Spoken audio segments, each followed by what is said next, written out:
emlékeztetünk mindenkit arra, hogy jótékonysági estről van szó. Belépődíjmentes rendezvényről van szó. Akkor mégis mit jelent a jótékonysági est? A bejáratnál láttok két ismerős tárgyat, fából készült hengerpersejről van szó, ahová elhelyezhetitek azt a kis pénzeteket, ami kihiált lehetőséghez képest. Amikor vége van az előadásnak, egy órahosszára tervezünk körülbelül, akkor mindenki arra kérek, hogy lehetőséghez képest törvön be egy pár forintot a papársőre. Ezen kívül van egy szalmaszál alapítvány, netegyhárnak, ahol neten elérhető az a számlaszám, ami arra szolgál, hogy átutalni akarok pénzt, tehetséget, lehetőséghez képest oldautalhat. Nem kell mondani nektek azt, hogy milyen névnap van ma. Köszöntök ismételten minden jelenlévőt, minden Gábort. Mert van közöttünk több Gábor is, nem beszélve tisztelt Iványi Gáborról, aki éppen most foglal helyet ott a balokon, a hátsó sorban. Őneki külön is kívánok jó erőt és egészséget. További a Gábornak alkalmából is. Azért jöttünk ma össze, hogy a leendő könyvírásomról, ami most nyomra jutunk ezzel az átsúgóvától. Ez a könyv 3 részből fog állni. Egyrészt a rendszerváltás idején a bűn üldözéséről és az üldözés bűneiről fogok kritikusan megemlékezni. A Harmat utcától a Belgrádra partig lesz az alcím ennek a résznek, ami azt jelenti 10. kelet kőbányi rendőrkapitányságtól az országos rendőrfőkapitányságig bezárva és az ügyészséget befejezett aktív munkásságból egy-két szemmelként fogok ejteni. Mit is jelent kőbányai rendőrkapitányság? Kőbánya, mint mindenki tudja, közigazgatásilag Budapest véletlenül középpontja. A bűnüldözésre is igaz. Kisugártak minden irányba határos kerületeket épp úgy, környező Pest megyei településekhez.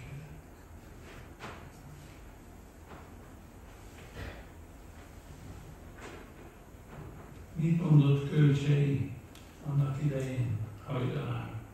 Azt mondta Kölcsey, hogy nincs fájdalmasabb annál, mint szavakba önteni, akkor, amikor a tett nem áll hatalmunkban, nem áll rendelkezésre. És mit mondott Iványi Gábor? Azt mondta, hogy szólni kell. Mindig szólni kell, nem lehajtott fejjel, nem a sötétben, hanem határozottan szólni kell mindazokért, akiket bántalmaznak. A nehéz sorsok mellett. A könyvemben az a kritikai észrevétel, ami akár Kölcsey, akár Iványi-tól idézettek, ezt már megtalálhatjátok. Jelzem, hogy előre majd feltetőek az érdeklődésről tekintettel regisztrálni kell, ezt majd az interneten közre fogjuk adni, hogy kölcsönképpen. És a regisztrálók előnyben is részesülnek persze. Az a könyv állából elengedni a bizonyos százalékot mindazokra, akik regisztrálnak. Szeretettel üdvözlöm a megjeleneteken kívül Nyári Ágota, Zürcher művésznő.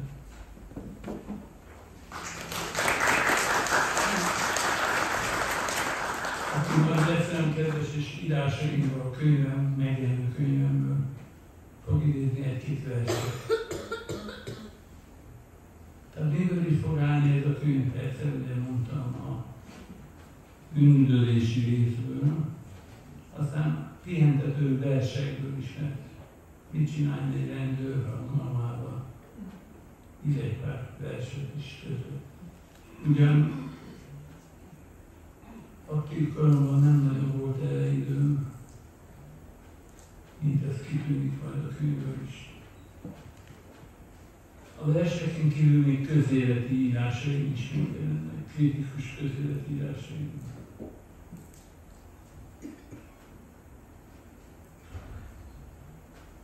Tessenek helyet foglalni, gyertek közel, érezzétek magatokat otthon.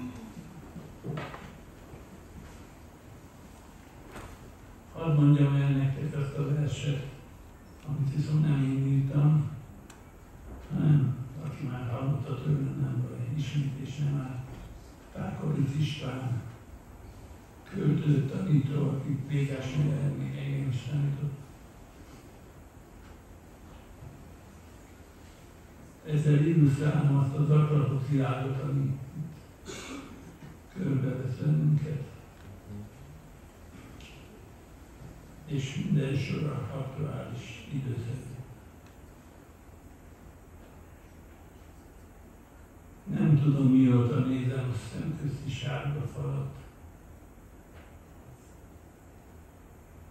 Nem is ott látom, mit oda vetít a pillanat.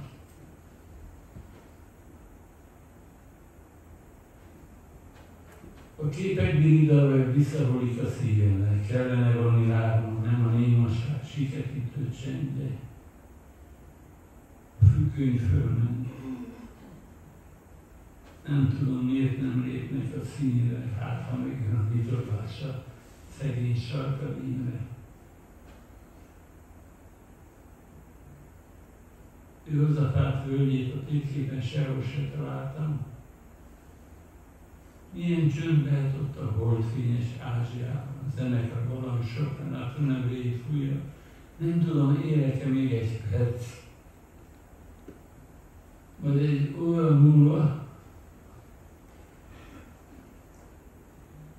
körülvesznek engem a 70 féle nyavaják. Mit tudom én, mióta bükkel benne a trombózis ödörák. Tegnap is az utcán mentem, beszédültem elárva követettem. Egy furcsa szétobbanás a hőkörök remekbe. Testemben szigorú jegyekben összeáll minden pontosan feltározó iszonyú halál. Elpattanó buborék lett, sok megkezdett dahó, de annyi mindent kellene még elmondanom.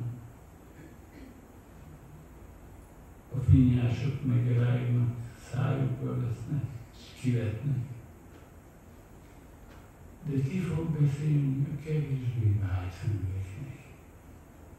Olvashatók is lesznek a könyvben, külső részben, pihentetőül, abban az aklatott világban, amiben most élünk és körülvesz bennünket. Itt vagyunk most a megbékélés házában.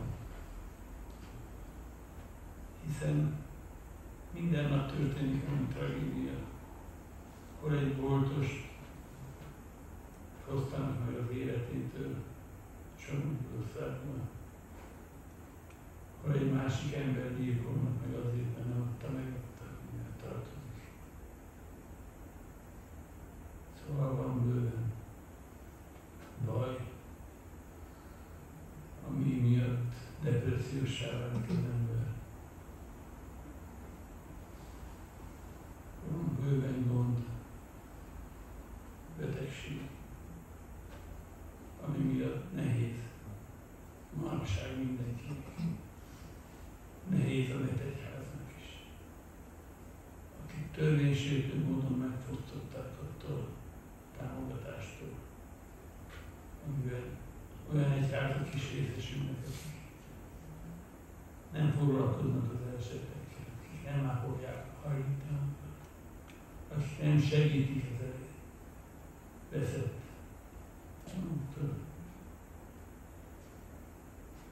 embereket. Milyen nehéz. És még ráadásul törvénysértő módon még el is járnak velük szemben. Azért, mert ők, akik megfosztották az egyház. Ki egyház kinek? Őket számon kérik, még van. Képük számon kérik. Azért, amiről ők tehetnek, akik nem támogatták őket. El kell mondani. A versek után a könyv harmadik részében közért írásaiban kritikus vagyok. Van olyan munkatársam, aki azt mondta annak idején, jobb, ha nem írod meg ezt a könyvet, amíg bajot tesz belőle.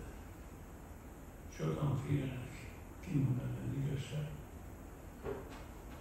Nekem nincs mitől félnem, meg kitől. Nem féltem annak idején az ukrán gyilkosoktól sem, akik állítak föl lettek fogadva azért, hogy csinálnak ki engem. Élő tanúk vannak el. Nyugati pályokkal ismerten telefonálok, szól.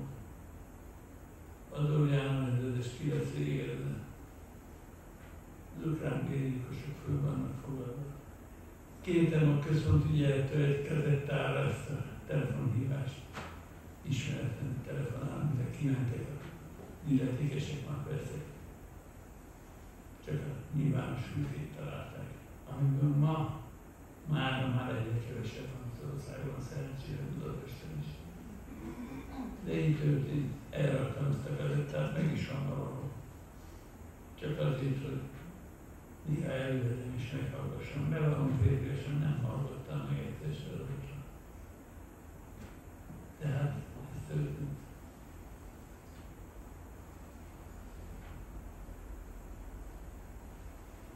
A roma gyilkosságoktól kezdve egészen a Pride féle csimbun cirkuszig vezetve.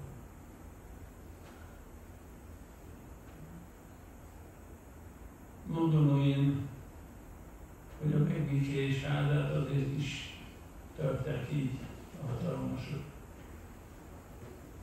Ennek a hatalom most a kezében. Mert azt gondolják, hogy aki ide jön, aki ide tart, aki itt van, akár most is, az igei hirdetéseken, aki egyetét azzal, mint egy ház képvisel, azok mind ő ellenük vannak a hatalom ellen.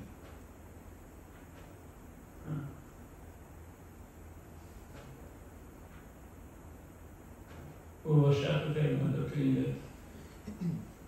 Terv szerint Nyomdai útra van már terelve, kész van, gyakorlatilag az utolsó simítások jönnek.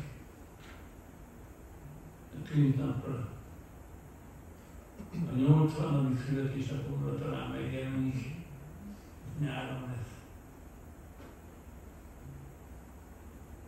Nem olcsó a könyv. Regisztráljatok. Vegyétek majd meg, vagy kérjétek kölcsön másik embert, aki megvette. Nem minden tanulság nélkül való.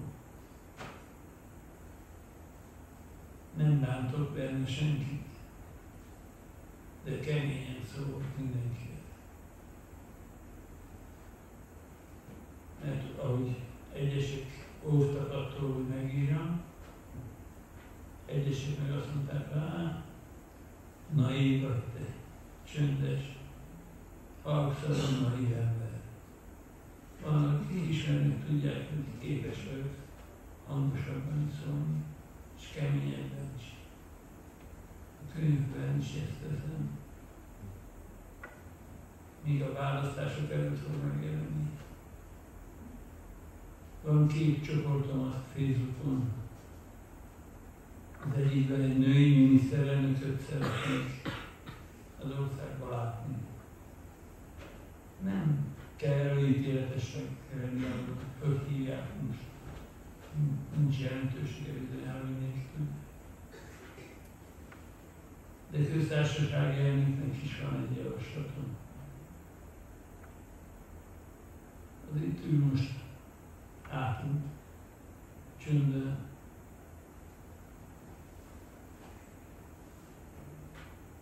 Gönc Árpád után igazán ő lenne jó köztársasági elnöknek. Ezt komolyan mondom, hát nem szép. Úgy tessék választani. Köszönjük Attila, köszönjük mindannyiatoknak, hogy eljöttetek ide egy óráskára hozzá, megbékélés által. Remélem nem felejtetek el soha ezt az óráskát, lehetek jók, áldásom mindenkire, aki jelen van, az óráldását kérem mindnyájatokra. Járjatok szerencsével, egészségben és erőben a jövőben mindenki. Csókolom a kezeteket, viszontlátásra, minden jót kívánok!